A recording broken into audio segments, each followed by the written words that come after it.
Hello বন্ধুরা, আসসালামু আলাইকুম। আমি নাজিবুর রহমান। আজকে আছি হলো আমি কুড়িগ্রাম জেলার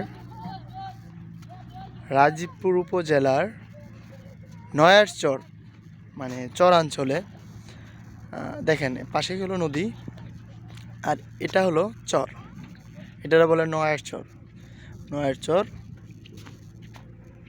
এখানেই হলো নৌকা ঘাট। তো আমরা আজকে চলে আসছি নয়ারচরে।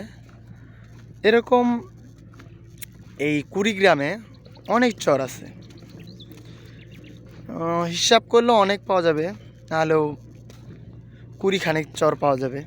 কুড়িগ্রাম যেহেতু, ওই হিসাবে আমি বললাম যে তার বেশিও পাওয়া যেতে পারে, বাট এখন আমি বললাম 20টা আর কি।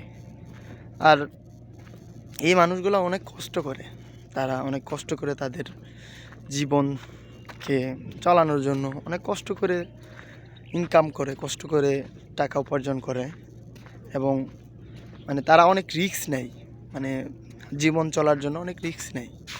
দেখেন, এই নদীটা এখানে এই নদীটার যানবাহন কিন্তু একটাই, সেটা হলো নৌকা। নৌকা ছাড়া কিন্তু আরেকটা কোনো যানবাহন নাই। আর আর অন্যান্য এলাকায় যারা চর ছাড়া অন্য জায়গায় থাকে তাদের জন্য কিন্তু বাস, ট্রেন, তারপর আরও অনেক গাড়ি, মোটর সাইকেল, অনেক কিছু আছে। বাট এদের জন্য জাস্ট একটাই যানবাহন, সেটা হলো নৌকা।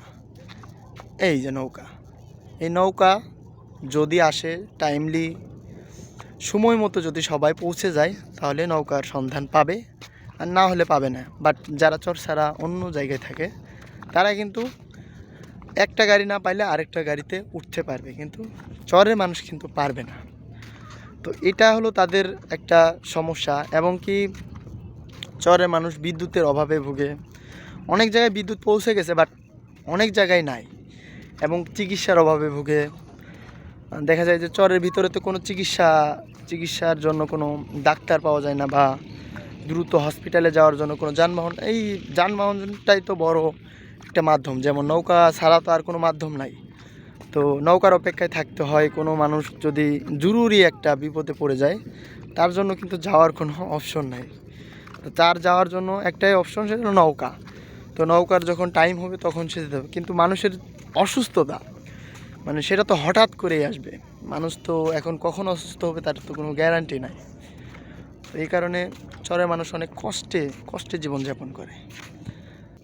এই চর সেই চর, সব চরে বালু ঘর, হারাবে একদিন আমার ভিটে, যাবো যে কোন দিন কোন তীরে।